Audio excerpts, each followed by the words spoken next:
And we can access that too. And I'll send it to everybody who signed up as well. So again, I did share this presentation with you, so you should have this in your email.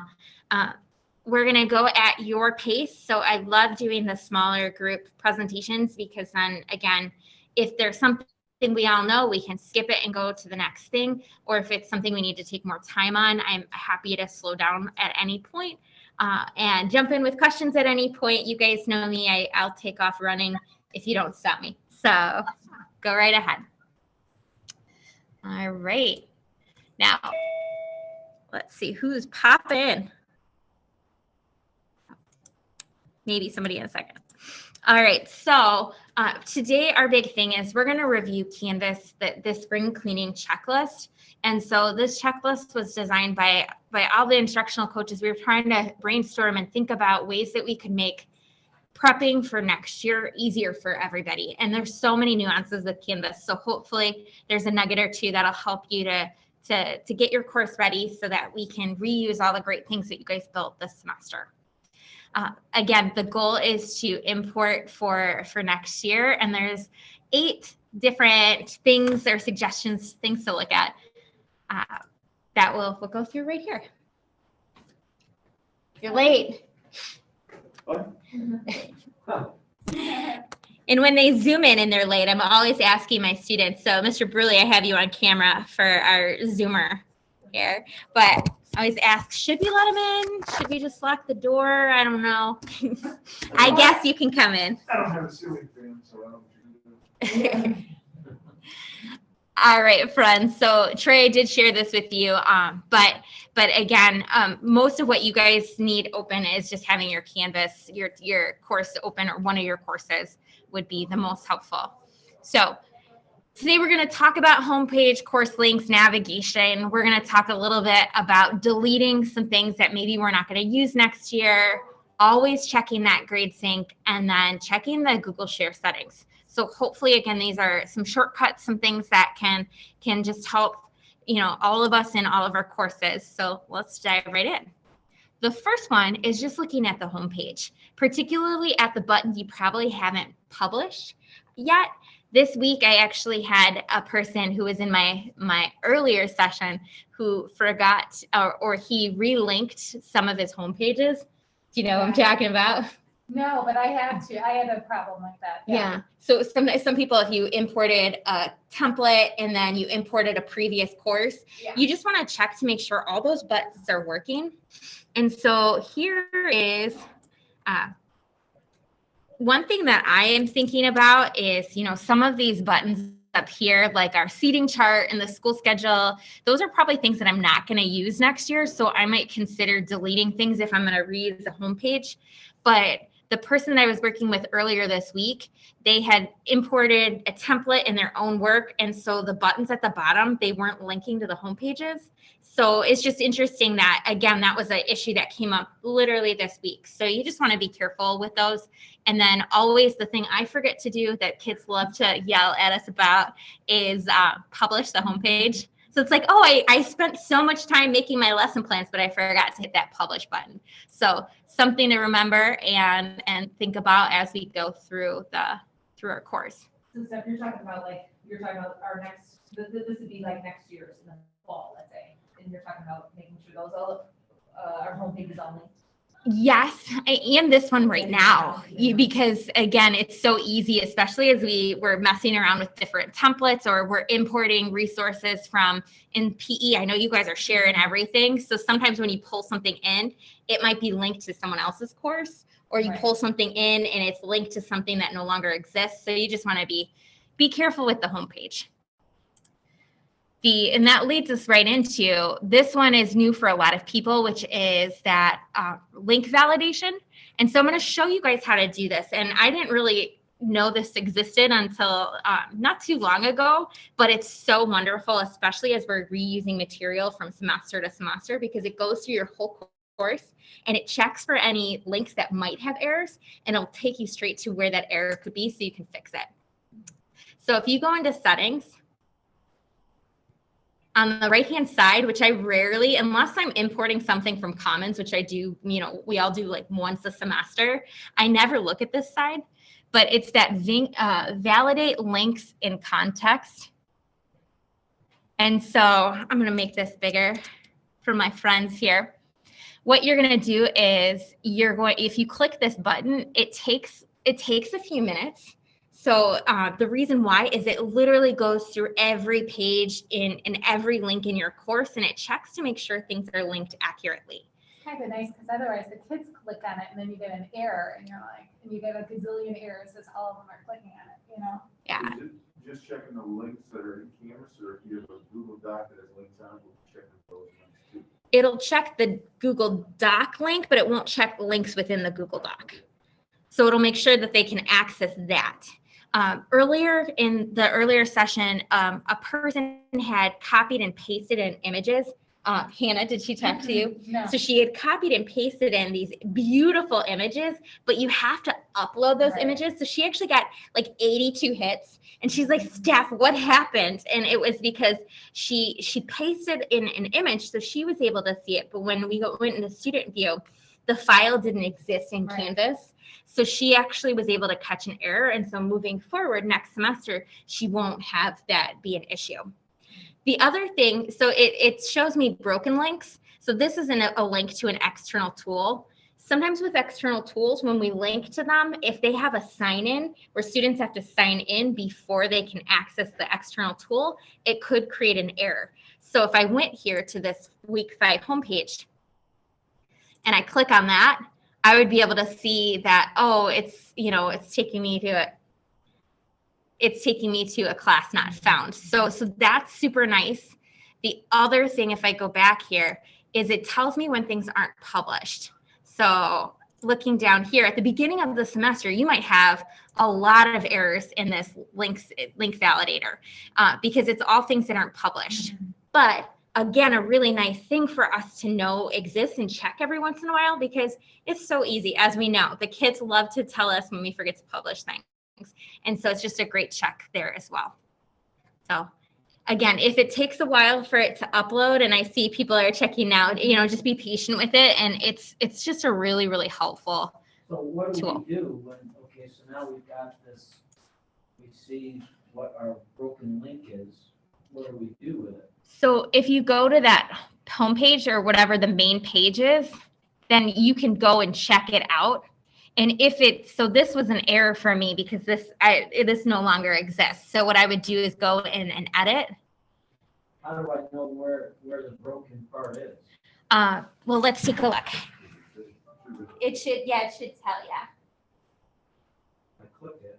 So if you hit the go back button for me. Okay, so it's gonna say this resource page. So my guess is, if that was on your home page, if you never created a resource page, it was probably linked to something, and so that would be on your home page, that would have been an error. So you probably can just delete it, because you don't have it anymore. Just cancel it. Yeah. So if you go back to the home page and hit the edit button in the upper right, Yeah, I have that question too, like it shows that there's something wrong with this assignment, but it's,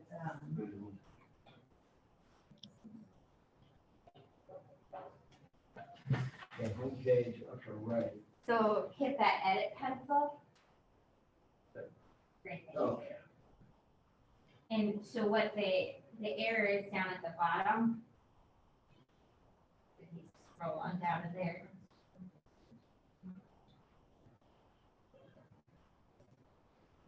It's this link is not accurate, so you probably don't have anything there. So that's why it's giving you an error. But that's not going to trip up your kids, because if they don't need to go there, Right. then So they're should I they're just good. Delete that? I don't even know what my course resources are. You can just remove it for sure. Yeah, that's a Paul Humpa thing. right? Yeah. Classic Paul. So I just realized when I re-uploaded the front page, that all my buttons are done. So I'm so glad you suggested. So I just realized that. Good job. And the kids don't tell us when they've got those, when they see those errors. No. Steph, I have a question. Yeah. So it gave me, it said a link was broken, and then I went and saw that link and I finished the student view and clicked on it, and it was still working. It could be that it depends on what the assignment is. It could be that because you are still the teacher, so even when you're in student view, it'll default you to being teacher mode, so you Okay. might still have access to some things. Okay, But save it, and then when I come by earlier or later this afternoon, let's just take a quick glance at it together. okay, thanks. Yeah. Veterans Business is unpublished content referenced in this resource, and it is published when I went to modules. I don't know what that means. So on that page, it could be the page is published, but maybe, oh, Share settings? maybe. It doesn't show, let's see, shared with one person. If you hit edit, is the assignment itself published? I think it's not published. Oh. That's what it's referencing. But in modules, it says it is. Scroll down to the bottom and make sure that there isn't two. Oh. I think I have two assignments. I have two of them in there, that's why. One I did a Cami, Yeah, and then the other one is, okay, yeah, got it. Okay, thank you. love Cami. Big fan of Cami, especially with their recent update where you can see things in real time. Oh, nice. Mhm. That was one of the things But that, it- yeah. Here's the issue, since you are a tech person. You touch screens, the sophomores and freshmen have. Freshman does not work with their stylus, Oh, no. and the sophomores will work with their stylus. And so, yeah, The Cami and Cami. yeah, this is for like math, I mean, a stylus solves a lot of problems. Yes. Oh, they have styluses now, I didn't know that. Well, no. Freshmen do? But it's I a have different, box of minimum that Doug gave me, Oh. but if they can use the stylus, that Game saves them a changer. lot of time. absolutely. Oh, But wow. apparently the freshmen knew it now, once they have it, they have the stylus support blocked so that they can't use it on video. Oh. So, that's bring up. But, Yeah, that I was- am writing that down, and I will, if I get a chance, I will reach out and see what we can do about that. that's, That's huge. the chief stylus is, Oh, then we get kids writing just like their regular pen. Right? yeah, oh, otherwise it's their finger, right? Oh, gosh, brutal. Yeah, terrible. Or is that correct? No, that's important. It's an important point. And again, this is all about you guys. So, now that we've spent a year working with Canvas and we've seen that we use different features or we have different preferences for how our students access our content, it's just really important to think about and reflect on your navigation. And less is always more, but there may be some things that you want to turn on. Like personally, I really like the syllabus, which it builds as you go. The reason why I use the syllabus is I started using it in the classes I teach at College of Lake County. And so what it does is it just puts everything in order of like date that it's due. So when you have modules and everything's due one day out of the week, it's super easy for students to go and say, okay, what's due today? And they can click on all of their resources. I had no clue that was there. I have it activated just so they have their rules, but now I'm looking, I'm like, oh my gosh, it populated It's everything. It's handy and the seniors really like it. I know some people prefer assignments, and assignments from student view is nice because they can sort by what's due, what's missing. Like they can sort that in ways that we can't see personally. See, show by date, show by type. So again, it's all about what you prefer and how you navigate your students through Canvas. But if you have too many things up, it's too much. So again, just be thinking about what works. And the Paul and the iCoaches, we work together. So the templates, if you download the templates, are kind of what best practices have been determined by all the DLs at all the different buildings, all the, Paul coming together, getting feedback from parents. So generally speaking, take a look. And if there's something you're not using, or if your kids are getting lost, you might want to consider turning something off. But the big things to have on now are Zoom Classroom, announcements, and grades. And then kind of the rest is up to you and how you navigate that process. I use the people before too, for, substitutes or, when I was up for a class too, I click on people, Mhm. just who's in the class. The only problem with that is then if the kids click on it, it doesn't really matter. They don't really. No, I was gonna say, can they? No. I don't see it though, right? they don't. If the eyeball's off, then it's all good. The one thing I do like that I think I didn't know to turn on at the beginning of the year was that grade sync. Yeah, I didn't either. I definitely was like, I don't want grade sync. Grade sync students actually don't see. I think that's what I was worried that they did see it. They don't. And the reason why I love grade sync, and if you go to settings and you go to navigate, it's easy to turn things on and off. And don't forget to press save. I always forget to press save, and then I get mad at myself when it doesn't work. But grade sync is wonderful because it's the shortcut to, it's easy to see if everything's going well. So in theory, if that green check mark means green for good, that means everything's syncing accurately. But I like to, every once in a while, I remaster Grade Pass back, and I do it about once a week. Because it doesn't take any more time than just syncing. But I know that, there are issues that come up with that grade book, especially if you teach multiple sections of the same course. And so it mitigates a lot of problems, and it looks scary because it gives you this Yeah. warning post, are you sure you want to do this? Yes, it doesn't hurt at all. It is the same as syncing, but it's almost like clearing the cache in search history for like we do on the internet every once in a while. It just kind of cleans things out and makes that conversation from Canvas to Skyward really clear for Skyward in non-techie terms. But again, I love having it there because that history is, I think, really important. Mhm. And again, sometimes weird glitchy things happen, or I forget to hit sync to Skyward, or so many things. So that again mitigates a lot of problems. So when in doubt, turn it on. And speaking of our next idea, our next concept is, checking your naming conventions. I'm going to make this a little bit bigger here. So one thing that I've learned in the last year is that I really like to I use emojis to be like represent different types of assignments. I know it's kind of hard to see here. But for Edpuzzle, I've got a little puzzle piece. For my speeches, my summative speeches, I've got a little speech bubble. I could do a hug, Troy, a virtual hug. Absolutely. Troy loves hugs.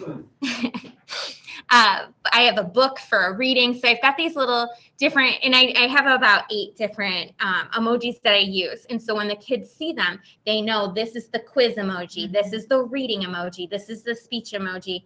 And it's a quick visualization, especially if you use modules or you give students access to modules. That can be very overwhelming, but our students are very visual. We are very visual, and that can just really enhance the organization for our students. The other example is from Shanna Fox, who does a beautiful job in math, especially where you've got 8.1, 8.2, everything's very sequential. So having a consistent naming convention is not only going to help your students out, but it'll help you out as we're building our modules and as we're adding content for future years.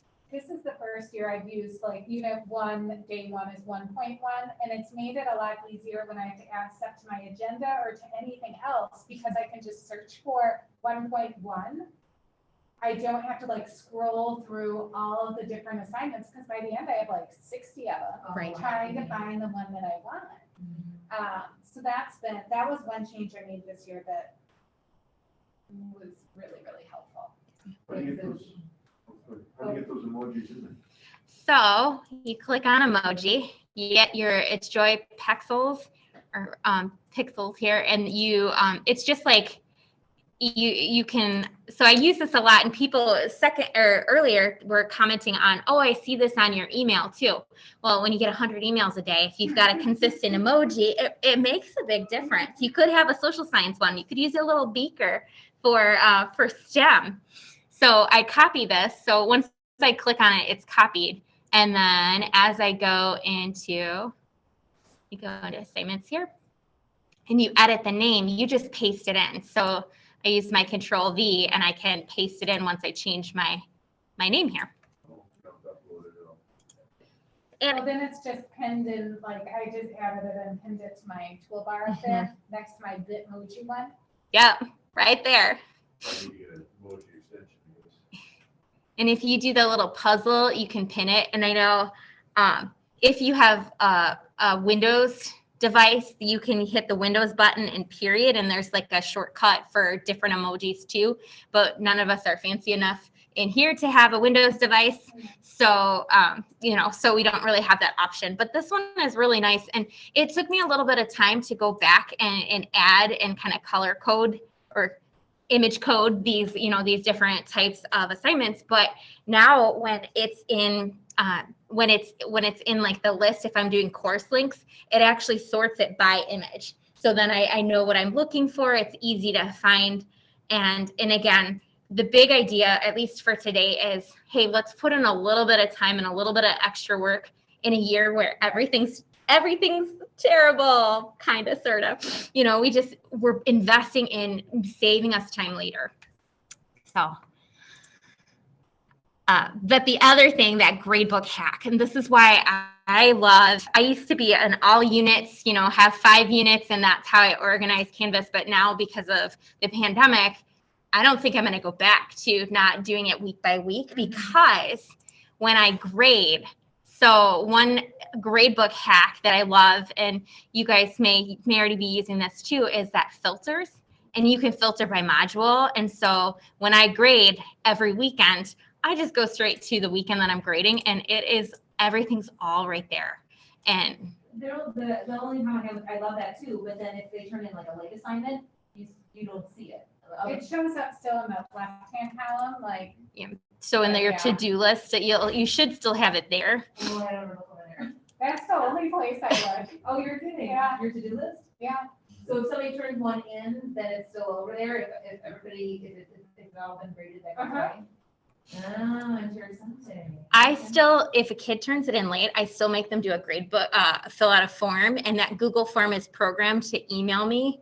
And it's just my double check, because sometimes you use Flipgrid out of Canvas, or it might be an assignment, a unique assignment where it's outside of Canvas. But I tell them too, even if I see it here, I'm not grading it till I get it here. And then it's a document too of when they turned it in. And then I always, yes, I give them a reason. And then I get extra fancy and I kick them an email afterwards. I use Formule.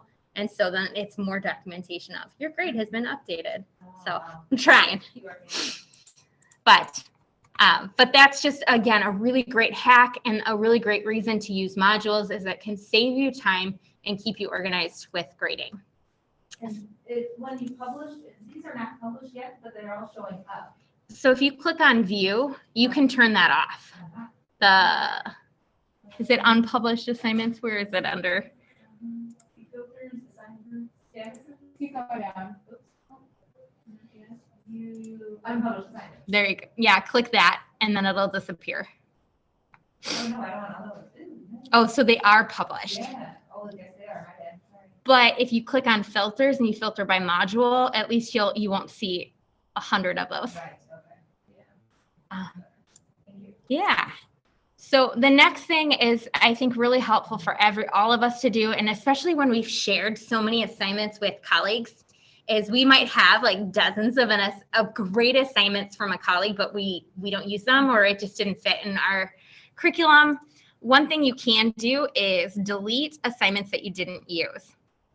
So if you go to the assignments tab, I love just scrolling this every once in a while to make sure everything's green for good, because it's easy to not sync something. And then this is a quick fix where you can turn something on and sync it to Skyward. But I also am looking at, here's assignments that I didn't get to this year. Maybe there was a reason why we ran out of time this year, but I want to keep it. But maybe I've adapted and I have an assignment now for that activity that I like so much better. So it's really smart to delete any of those extra assignments or things maybe I imported from a friend or, imported from Commons. But cleaning that up can save us a lot of time and save us a lot of organizational headaches next year when we don't have extra things that we don't need. So here, probably at the bottom of our assignments list, we've got some things we haven't gotten to yet or we haven't published. So that's a great thing to do to just kind of clean that up. But if something's black, that means it's not syncing, is that right? Correct. No, that's- I wonder why. There's like an old assignment that never sank, or did sync and then something. But if I click it, then we're good? Yes. And then just make sure you remaster when you get a chance. The next thing is delete any past assignments. So I know that this is something we actually talk about at the beginning of a, when we've done those, like now let's import our, set up our next semester courses. So this is something I will talk about at the end of the year. I'm going to do one of those sessions where we just kind of let's set it up and forget it for the summer. But some people like to have many announcements up. Some people don't have any announcements up, but just a reminder, if you go into settings and you scroll down and go to more options, you can choose how many announcements are visible on that homepage. And again, our kids, if they see too much writing, they're not going to read it. They're just going to skip over all of it, or if they see any writing. But I like to have 2 up there. Some people like to have 1. Some people like to have more. So just remember that you can tailor those announcements. And again, it's, we can see what our students see. And if this looks too cumbersome, you might want to reduce those number of announcements. Almost done here. So last thing, we've already covered this about remastering when we were talking about the navigation pieces. Make sure your grades are syncing to Skyward. There's so many silly nuanced things and reasons why it doesn't sync. And then there's also just sometimes where it just doesn't sync and we don't know why. But remastering is our BFF and it can mitigate so many problems. So if you do that every once in a while, you should be good to go. But it's always like Donna Ganshaw now sends us that once a week, the big red email saying, hey, you can do this, make sure that you're doing that. Last but not least, do I need to change accessibility to Google Docs, slides, etc.? So here's my hack for making sure that your students can see all of your Google Drive embedded materials is if you go to your folder in Google Drive and you right click on the whole folder. So this is everything for my speech class. If I click share and I change so that anybody with D155 can view, that's going to fix everything in that folder so that I don't have to worry about sharing individual assignments with my students. Now, next year, we're probably going to have that parent access. So it's just important to note that, like, if you make it anyone with D155 can view, then that's going to keep it just for your students. It won't be giving parents access to things unless they work for our district. But then we're all friends, so that should be fine. So where was that again? Right mouse click on the file. And Yes. then the share button. Share, gotcha. And then you want to make sure if you click change, it'll allow you to make sure anyone with D155 can view. that is where that says Yes. They can't get access to the folder, it's only when I send stuff out that. Right. So if you embed a slideshow, then you don't have to worry about changing that share settings. It's just automatically changed. That would make me nervous too. So it says viewer. Correct. Yes, I made that mistake. Thank you. So bonus, do I like the way my course looks from student view? And this is what I found with Hannah this morning is that those images were not uploaded. So if you click on student view, you can check really quick to make sure your images are uploading. You can check to make sure if you click on things, like I haven't published this yet, so I would know, oh, didn't publish that last week yet. It's just a helpful tool. And now, student view, I know it changed like a month ago or something like that, and people were freaking out because they're like, where did student view go? Because it used to be in here. Now it's up at the top with those weird, it looks like the Where's Waldo glasses a little bit. And I love it because it's on every page. So if I'm just checking an assignment, I can see that really quickly. So people have been asking, the D155, the fall templates are all available. So those are the same 3 templates that we've pushed out the last 2 semesters. The one that has my name on it is the weekly one with dates. That's my fave, how I'm going to go forward. But there's a unit one. And then if you don't want to get fancy with home pages, there's just a module view too. So those are available if you type in D155 Fall 2021. And our course tiles haven't come out for next year yet. That comes out at the end of June, beginning of July, whenever they roll over to the next year. But you can always make yourself a sandbox. So feel free to do that. And finally, this is something we will cover at that last PD of the year, is what should I import into next year's courses? Well, there's a quick 2-minute video on that, but again, we'll do it together, is import assignments, discussions, quizzes, question banks, external tools, rubrics, and files, but don't import home pages and modules if you're using a template, because the template will already have those home pages and modules built for you. So you're going to want to import the template, then import your content, and then you're going to be great to go for the fall. This template mean, like the leaks kind of thing template? Mhm. So I wasn't planning on importing everything. I was just gonna kind of copy and paste, because like my class this year will hopefully look different than my class next year. Yes. You know, is that? Yeah. Okay. You can pick single things to import. You can pick everything to import. So you can customize that as, however you want. And then remember, you can always import. If you're not sure, you can always import something later as well. Because like with the block schedule versus the. Right. 5 different schedules. Yeah. And puzzle, I want to use one from last semester to this semester, but when I do that, all the names are still there. Is that okay from the kids from last semester? With Edpuzzle, if you press that edit pencil, you do have to relink the Edpuzzle, but once you do that, it fixes really quickly. Good. Other questions? So sandbox that question. So those will be, we have to create our own. Is that what we do? Correct. Over here. So, and you can make as many as you want. If you go to your dashboard, bottom right, here it is, start a new course. That's where you can build your sandbox. And you can see I've already started, like I have my junior English one. So that's just going, and then I will add that as I go. Yikes. Yeah, They have we're been kind going of- crazy. And private copyrighted if you want there. And then you can share with other teachers too. So like Mindy and I have one of these together. And we both just add stuff to it and then import or copy from there. Okay. So one thing, and I don't know if there's a workaround for this, but like we have a shared drive that we use where we create worksheets and stuff. But then to turn that into a Google Cloud, it won't work from a shared drive. So am I okay? There's no workaround for that.